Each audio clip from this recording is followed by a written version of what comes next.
क्या नरेंद्र मोदी की सरकार बदले की कार्रवाई करती हुई दिखाई दे रही है? क्या राज्यपालों को हटाने का फैसला सिर्फ इसलिए लिया जा रहा है क्योंकि वो भारतीय जनता पार्टी या फिर एनडीए की विचारधारा से अपने आप को जोड़कर नहीं देखते? क्या राज्यपालों को महर मोहरे की तरह इस्तेमाल किया जा रहा है? कमला बेनीवाल के ऊपर जिस तरीके से तलवार लटकाई गई या फिर उन्हें उनके पद से हटा दिया गया, ये साफ इंगित करता है कि मोदी सरकार कुछ और मकसद से कमला बेनीवाल को उनके पद से हटाती हुई दिखाई दे रही है। गुजरात भवन की रिपोर्ट, जो कि अभी तक सार्वजनिक नहीं हुई है, उसके आधार पर यह माना गया कि कमला बेनीवाल जब उप राज्यपाल रही गुजरात की, उस वक्त उन्होंने 63 दौरे किए, जिसमें सारे के सारे दौरे के दौरान वो अपने गृह क्षेत्र और खास करके अपने घर जयपुर की तरफ गईं। और ये सब कुछ सरकारी खर्चे पे हुआ और उनकी हर यात्रा पर सरकार का करीब 1 से सवा करोड़ रुपए खर्च होता हुआ दिखाई दिया। सवाल यहां ये उठता है कि जब उन्हें पहले तो बदल दिया गया, त्रिपुरा के राज्यपाल के तौर पर उन्हें भेजा गया, और उसके बाद जब 2 महीने का कार्यकाल उनका बाकी था, तब यह फैसला क्यों? और उससे भी बड़ा सवाल ये कि अगर गुजरात सरकार को इस अपव्यय के बारे में पहले पता था, तो उस वक्त राज्यपाल से सवाल क्यों नहीं पूछे गए? देखिए रिपोर्ट, चर्चा फिर करते हैं। सरकार कमला बेनीवाल को राज्यपाल पद से हटाए जाने का मुद्दा अब संसद में भी गूंज रहा है। सबसे तीखी प्रतिक्रिया कांग्रेस से आ रही है, जो बेनीवाल को हटाए जाने को बदले की राजनीति बता रही है। इससे साफ प्रदर्शित होता है कि भाजपा की सरकार पॉलिटिकल मोटिवेशन से ऐसे कदम उठाती है। ये तो कोई कारण नहीं था कि उनके कार्यकाल 2 महीने बाद खत्म होना था। ये तो नरेंद्र मोदी की सरकार है, जिसके ऊपर मैं एक पल भी ट्रस्ट नहीं करूंगा। बिल्कुल बदले की भावना से कार्रवाई हुई। सिर्फ कांग्रेस ही नहीं, बल्कि दूसरे दल भी बेनीवाल को हटाने के मुद्दे पर सरकार को घेर रहे हैं। एनसीपी सुप्रीमो शरद पवार ने इस कदम को लेकर सरकार की मंशा पर ही सवाल उठाए। It's a political vendetta. It's the most unfortunate thing which this government has acted against a lady governor. वहीं सरकार का कहना है कि बेनीवाल को हटाए जाने की कार्रवाई संविधान के दायरे में रहकर की गई है। फैसले के पीछे कोई ठोस वजह थी। The action against the Mizoram governor is no violation against the Supreme Court's earlier judgment. Action is taken within the rules, within the Constitution, and there is no politics involved in this. कमला बेनीवाल जी के बारे में जो भी निर्णय हुआ है वो संविधान की सीमाओं के अंतर्गत हुआ है। सूत्रों के हवाले से आ रही खबरों के मुताबिक राज्यपाल रहते हुए कमला बेनीवाल ने अपनी यात्राओं के लिए 63 बार सरकारी विमान और 53 बार सरकारी हेलीकॉप्टर का इस्तेमाल किया, जिसमें ज्यादातर वो अपने गृह राज्य राजस्थान गए। इन्हें सरकारी यात्राएं नहीं माना जा रहा है। चर्चा है कि इन्हीं यात्राओं को वजह बनाकर बेनीवाल को पद से हटाया गया है।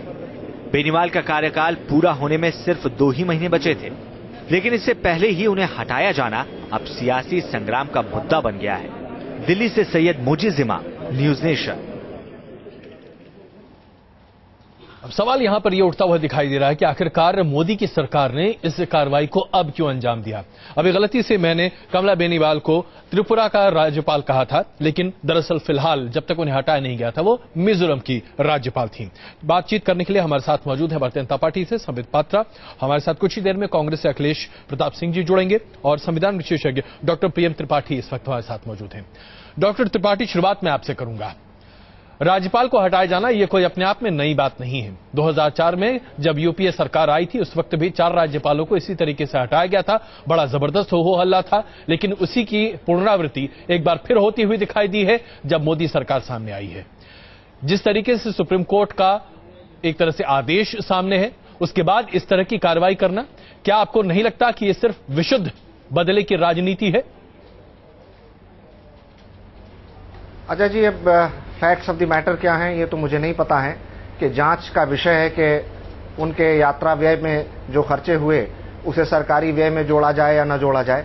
लेकिन एक बात स्पष्ट है कि संविधान के अनुच्छेद 153 में यह व्यवस्था है कि राष्ट्रपति राज्यपाल की नियुक्ति करेंगे।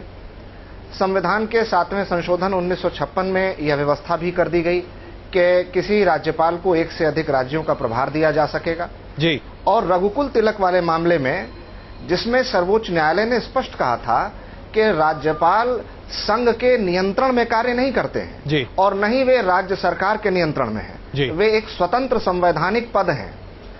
दुखद और दुर्भाग्यपूर्ण स्थिति यह है कि सरकार किसी की भी रही हो, राज्यपाल के संवैधानिक पद को राजनीतिक औजार या राजनीतिक मोहरे के तौर पर इस्तेमाल किया गया।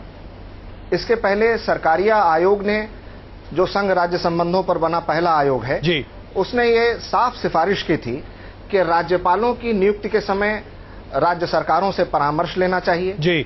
उनको हटाने के लिए सर्वोच्च न्यायालय ने स्पष्ट कई निर्णय में कहा है कि पर्याप्त और विधिक कारण होने चाहिए। बिल्कुल। अगर उन्हें समय के पहले हटाया जाता है तो उसके लिए संघ सरकार को इसका ध्यान रखना होगा जी कि राज्यपाल के पद की गरिमा प्रभावित न हो। बिल्कुल। और उनका कार्यकाल जी। बिना पूर्ण होने के पहले जी। बिना किसी पर्याप्त और विधिक कारण के उन्हें न हटाया जाए। बिल्कुल। जब तक ये संविधान में राज्यपाल के पद की व्यवस्था है, तब तक किसी भी दल की सरकार को यह सुनिश्चित करना होगा कि हम संवैधानिक पदों के साथ जी। इस प्रकार का कोई खिलवाड़ न करें जिससे ये जी। संदेश भी जाए। जी बिल्कुल। भले ही मंशा वो न भी बिल्कुल हो, बिल्कुल, तो भी ये स्पष्ट होना चाहिए। बिल्कुल। त्रिपाठी जी, हम आते हैं आपके पास। संबित पात्रा जी, भारतीय जनता पार्टी लगातार संघीय ढांचे को बनाए रखने की पैरोकारी करती रही है, लेकिन आज आपकी सरकार वही सब कुछ करती दिखाई दे रही है जिसका विरोध 2004 से लेकर 2014 तक आप करते चले आ रहे हैं।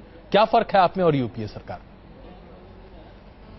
नहीं, आप देखिए, अभी तिलक और जो हरगोविंद पंत का विषय बता रहे थे संवैधानिक एक्सपर्ट सुप्रीम कोर्ट के वकालत के विषय में, तो मैं भी आपको बता दूं कि 2010 में जब सिंघल साहब के पिटीशन के ऊपर सुप्रीम कोर्ट ने जो अपना वर्डिक्ट दिया था, उसके 2-3 लाइन को पढ़ देता हूं और उसके बाद मैं डिबेट को आगे करूंगा आपके साथ। उन्होंने बहुत स्पष्ट रूप से सुप्रीम कोर्ट ने कहा है, the compelling and valid reason, जिसके विषय में अभी संविधान के एक्सपर्ट बता रहे थे, कंपेलिंग एंड वैलिड रीजन होना चाहिए। वो किस प्रकार के रीजन हो सकते हैं? They are not restricted to physical, mental disability or corruption and behavior unbecoming of a government for removal. It is clarified that there may be other compelling reasons also. पूरे इस जजमेंट में आप देखेंगे दो कारण बनते हैं। एक तो करप्शन भी एक महत्वपूर्ण कारण है और अदर कंपेलिंग रीजन भी हो सकते हैं। और जहां तक कमला बेनीवाल जी, मैं यही जानना चाहता हूं कि आखिरकार किस तरीके से है और अदर कंपेलिंग रीजन, यही जानना चाहता हूं करप्शन का कौन सा मामला है उनके ऊपर।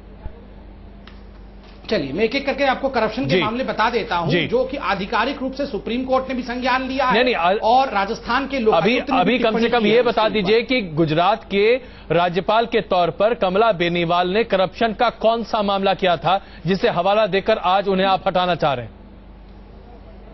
नहीं, देखिए, गुजरात में रहते हुए नहीं, देखिए संबित जी और आई, वो तो एक अलग विषय है। नहीं, अलग विषय नहीं है, यही विषय है, यही विषय है। अगर संबित जी, क्या ये विषय नहीं है कि नरेंद्र मोदी जब मुख्यमंत्री थे, उनके सामने चट्टान बनकर खड़ी रहने वाली कमला बेनीवाल से इसी तरीके से आप लोगों ने बदला लिया? 2 महीने पहले जब उनका कार्यकाल खत्म होना था, उन्हें आपने उठाकर बर्खास्त कर दिया। अजय जी, आश्चर्यचकित करने वाला ये बयान है आपका कि बयान नहीं है ये, विरोध आपके तमाम तमाम विरोधियों का ये कहना है। मूर्ति थी। अभी हमने तमाम वो बातें दिखाई हैं जो कांग्रेस पार्टी लगातार कहती चली आ रही है। मेरा बयान नहीं है साहब। मुझे उत्तर देने का अधिकार नहीं। इससे पहले कि आप इसे मेरा बयान कह दें, मैं इसे सिर्फ स्पष्ट कर दे रहा हूं, ये आपके तमाम विरोधियों का कहना है। विरोधी स्वाभाविक विरोधी यही कहेंगे, मगर मेरे पास तो वो कच्चा चिट्ठा है करप्शन का कमला बेनीवाल जी का। और ऐसा नहीं होता है कि कमला बेनीवाल जी ने ये करप्शन कब किया, करप्शन कभी भी किया, करप्शन तब का होता है। आश्चर्य करने वाला विषय है, एफिडेविट में कमला बेनीवाल जी ने खुद लिखा है कि मैं फार्म में लेबर करती हूं और 16 घंटे प्रतिदिन काम करती हूं फार्म में, 365 दिन। आप बताइए, अगर ये वर्षों तक एक फार्मलैंड में हल खेती कर रही थी, 365 दिन, तो ये गवर्नर कब थी? और ये अभी 700 करोड़ के जमीन पाने के लिए इन्होंने एफिडेविट दिया। संबित जी, मैं आपसे सिर्फ एक बात पूछना चाहता हूं, बहुत ईमानदारी से बताइएगा।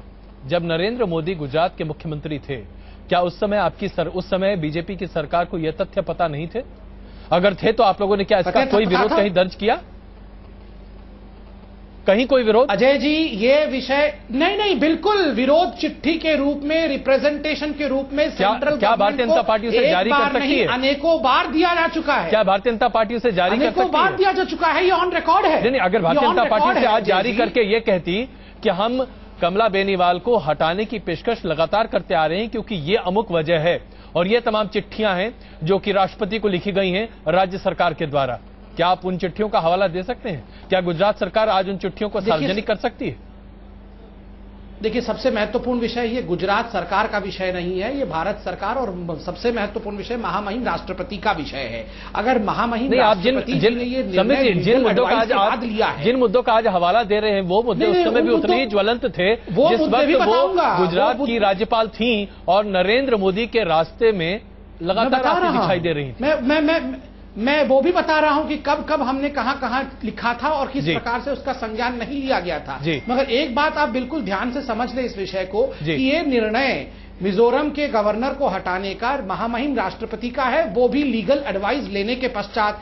इसलिए ये किसी प्रकार का इलीगल कार्यवाही नहीं है। और जहां तक पॉलिटिकल वेंडेटा का सवाल है, मैं इसीलिए ये दस्तावेज आपके सामने बोल रहा हूं कि कई बार, अनेकों बार भारतीय जनता पार्टी के कार्यकर्ताओं ने और बिल्कुल स्पष्ट रूप से भारतीय जनता पार्टी के तत्कालीन गुजरात की सरकार ने केंद्र को लिखा था कि जो गवर्नर हैं कमला बेनीवाल, वो न केवल काम में हस्तक्षेप करती है मगर उनके खिलाफ राजस्थान में लैंड ग्रैबिंग काम में हस्तक्षेप करना सबसे बड़ा मुद्दा था। बुलाया जाए जी, काम में हस्तक्षेप करना सबसे बड़ा मुद्दा था। और आइए अखिलेश जी हमारे साथ जुड़ चुके हैं। अखिलेश जी, क्या आपको नहीं लगता कि यह बदले की कार्रवाई है ठीक उसी तरीके से जिस तरीके से 2004 में यूपीए सरकार ने 4 राज्यपालों की बलि चढ़ाई थी?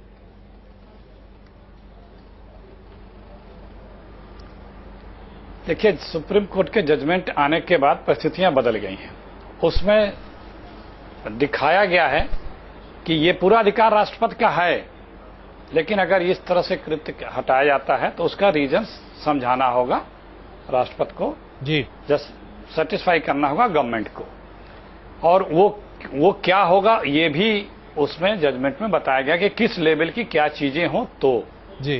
तो अब पहले क्या और अब में ये फर्क आ चुका है। और जब ये गए थे तो बीजेपी के ही एक सांसद गए थे कि ऐसा नहीं होना चाहिए, ऐसा नहीं होना चाहिए, और उस पर ही जजमेंट आया था। और खुद पावर में आने के बाद ये कर रहे हैं। सबको पता है, उसमें हम हो या बीजेपी हो, सबको पता है जी। फर्क ये है कि कोई कहेगा कोई नहीं कहेगा कि राज्यपाल का अधिकार अपने प्रदेश में संवैधानिक हितों की रक्षा करना है। जी। गुजरात में अपने संवैधानिक हितों की रक्षा दायित्वों का निर्वहन करते हुए उनके कॉन्फ्लिक्ट हुए थे और वो conflict supreme court, high court तक गए थे, जी, जहां पे प्रदेश की सरकार को मात खानी पड़ी थी। और जो व्यक्ति माननीय मोदी जी हैं, उनका व्यक्तित्व या उनका स्वभाव या उनका कदम उठाने का या उनका काम करने की शैली भी किसी से छुपी हुई नहीं है। जी, कोई उसमें बताने की आवश्यकता नहीं है कि वो अगर किसी से राजनीतिक बात या किसी चीज से है तो वो किस लेवल पे जाकर के किसके तो साथ। अखिलेश जी, आप बदला शब्द से बचना चाह रहे हैं, नाम नहीं गिनाना चाहता, राजनीतिक बात या अगर किसी से है, या तो सीधे तौर पर आप कहिए कि मोदी जी ने बदला लिया, या फिर विपक्ष को यह कहने का कोई अधिकार नहीं होना चाहिए, क्योंकि आपने भी लगभग वही सब काम किया।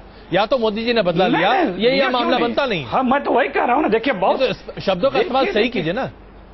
देखिए जो आधार सुप्रीम कोर्ट ने ड्रॉ किए हैं एक राज्यपाल के लिए हटाने का, और जो आधार बीजेपी या बीजेपी के लोग आज बता रहे हैं, क्या वो आधार बनता है? तो अगर नहीं बनता तो ये जो ड्यूटी है राज्यपाल की उसको निभाने, इसलिए मैं आपसे बहुत तो मैंने कहा ना, क्या ये बदले की कार्रवाई है? मैंने कहा ना कि सबको पता है।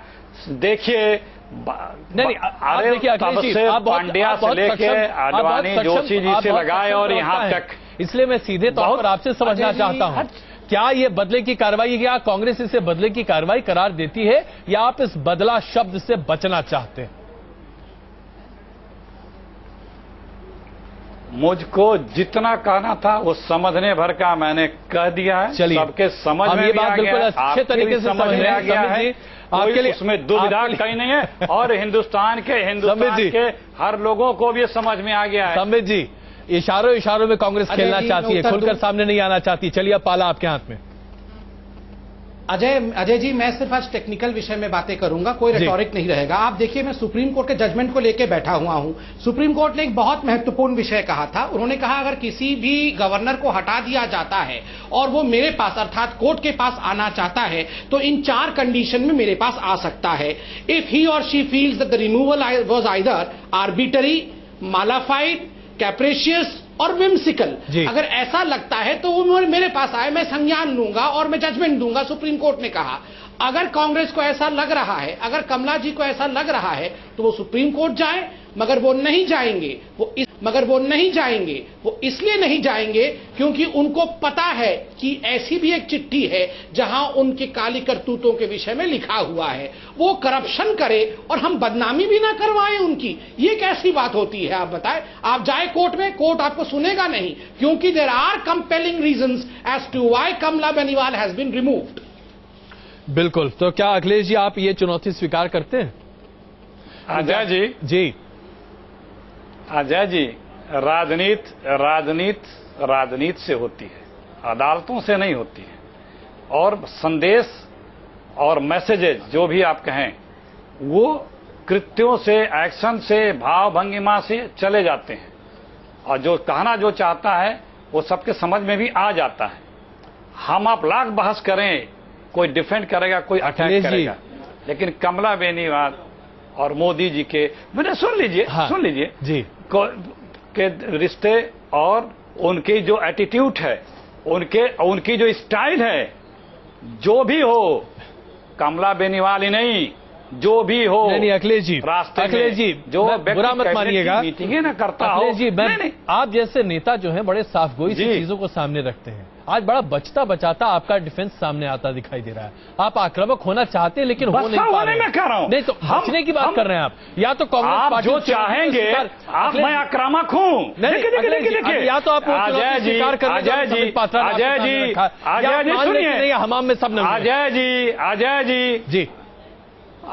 अजय जी, ये आप एक वर्ड पकड़ के बैठे हैं कि ये वर्ड आ जाए जी, उसको कहने में मुझे आपत्ति नहीं है। नहीं मैं वर्ड नहीं, लेकिन हमें आश्चर्य आप पे हो रहा है कि जो उससे ज्यादा चीजें मैं कह चुका उस वर्ड के ऊपर नहीं अखिलेश जी, नहीं उसी को वर्ड पकड़ बैठे। आप देखिए संबित जी ने अभी भारतीय जनता पार्टी की तरफ से चुनौती दी कांग्रेस को। एक मिनट सुनिए जी, मैंने कहा कि राजनीति अदालतों से नहीं होती है, राजनीति अदालतों से नहीं होती है जी, मैसेजिंग होती है अजय जी, उसके संदेश होते हैं। आपके भाव, आपके एक्शन, आपका अतीत, आपके जो कृत्य रहे हैं, जो एक्शन ले रहे हैं वो रहे हैं। चलिए, जिस दिन जी मुजफ्फरनगर में नहीं देखिए, आप फिर आप एक मिनट नहीं, आप कहा कि बदला लो, मुजफ्फरनगर पर मत जाइए। देखिए नहीं जा रहा हूं, मुद्दे पर रहिए। मैं बस एक क्षमा चाहूंगा, मैं आता हूं समित जी आपके पास। अखिलेश जी, मैं आप दोनों से क्षमा चाहूंगा। मैं बस एक छोटी रिपोर्ट और यहां दिखा दूं। कांग्रेस पार्टी आज जिस तरीके से अपने आप को दरअसल सुबह से शाम तक में अपने बयानों में तब्दीली लाती दिखाई दे रही है, आइए इसकी वजह भी आपको दिखा देते हैं। एक छोटी रिपोर्ट देखिए कि किस तरीके से इस हमाम में, जहां राज्यपालों की बर्खास्तगी एक हथियार के तौर पर इस्तेमाल की जाती है, कांग्रेस भी उतनी ही शायद हमाम में नंगी है जितनी आज भारतीय जनता पार्टी। देखिए रिपोर्ट। कमला बेनीवाल को हटाए जाने से शुरू हुई सियासी अदावत और आरोपों ने एक बार फिर राजनीति के उस पहलू को सामने ला दिया है जहां सरकार बदलने के बाद सबसे पहले पिछली सरकार से जुड़े या करीब रहे राज्यपालों पर तलवार गिरती है। कमला बेनीवाल से पहले पुडुचेरी के उपराज्यपाल वीरेंद्र कटारिया को भी हटा दिया गया था। ऐसा नहीं है कि मोदी सरकार आने के बाद ही ऐसा हुआ हो। जब पिछली एनडीए सरकार हटी थी तो यूपीए सरकार के कार्यकाल में भी ऐसे ही राज्यपाल निशाने पर आए थे। यूपीए 1 के आते ही 4 राज्यों के राज्यपाल बदल दिए गए थे। सरकार ने उत्तर प्रदेश के विष्णुकांत शास्त्री, हरियाणा से बाबू परमानंद, गुजरात से कैलाशपति मिश्रा और गोवा से केदारनाथ साहनी को हटा दिया था। ये सभी राज्यपाल बीजेपी से जुड़े हुए थे। सरकार का कहना था कि ये चारों राज्यपाल सरकार की नीतियों और विचारधारा के साथ नहीं चल सकते थे। यूपीए सरकार के इन फैसलों को बीपी सिंघल ने सुप्रीम कोर्ट में चुनौती दी थी। 2010 में सुप्रीम कोर्ट की 5 सदस्यीय बेंच ने यूपीए सरकार के इस फैसले की कड़ी निंदा की थी। इससे पहले 70 के दशक में जब जनता पार्टी की सरकार आई थी तब इंदिरा गांधी के नियुक्त किए गए राज्यपालों में से एक को जनता पार्टी की सरकार ने हटा दिया था। बाद में इंदिरा गांधी ने भी यही किया था। सरकारें भले ही अलग अलग तर्क देकर ऐसे कदमों को सही साबित करने की कोशिश करें, लेकिन कहीं ना कहीं इस तरह राज्यपालों को हटाने के पीछे राजनीति की झलक दिखी जाती है। Team News Nation. Akhilesh ji, बस एक छोटा सा जवाब, क्योंकि वक्त हमारे पास बहुत कम है। राज्यपालों के साथ इस तरह का व्यवहार कब तक होता रहेगा और क्या सभी सरकारें बस यही करती रहेंगी? नहीं, देखिए, सुप्रीम कोर्ट के जजमेंट आने के बाद स्थितियां बहुत स्पष्ट हो गई। ये दुर्भाग्य है कि मोदी जी ने की सरकार ने ये कदम हमारे जो सिक्किम के राज्यपाल हैं उनके साथ उठाया है। जब जजमेंट आने के बाद जो नाम सेट किए गए हैं उसके अगेंस्ट जाकर के, और वो जग जाहिर है क्यों उठाया है जी। ये जो प्रधानमंत्री हैं उन्हें इस तरह से वेंडेटा से नहीं काम करना चाहिए। और स्वयं इन्होंने अपने मैनिफेस्टो रिलीज करते वक्त कहा था, जब उस पर रिएक्शन देते हुए कहा था अमित शाह के बदले वाले भाषा पे कि नहीं, मैं कभी वेंडेटा से काम नहीं करूंगा। उनके जब मैनिफेस्टो रिलीज करते हुए बात कही गई थी, लेकिन खुद आज दिखा रहे हैं कि अपने जो अतीत का उनका कार्यकाल रहा है और उसके जो उन्होंने कदम उठाए थे, अतीत में जो व्यवहार किया है, वो अभी भी आगे कंटिन्यू कर रहा है। उन्होंने कोई चेंज नहीं दिखाया अपने आप में। चलिए, मैं आप सबों का बहुत धन्यवाद देना चाहूंगा इस चर्चा में शामिल होने के लिए, लेकिन इसमें कोई दो राय नहीं है कि राजनीति है, यहां सब कुछ चलता है। पहले आप कर गुजरते हैं और उसके बाद फिर बदले की बात कहते दिखाई देते हैं। बने रहिए हमारे साथ। कुछ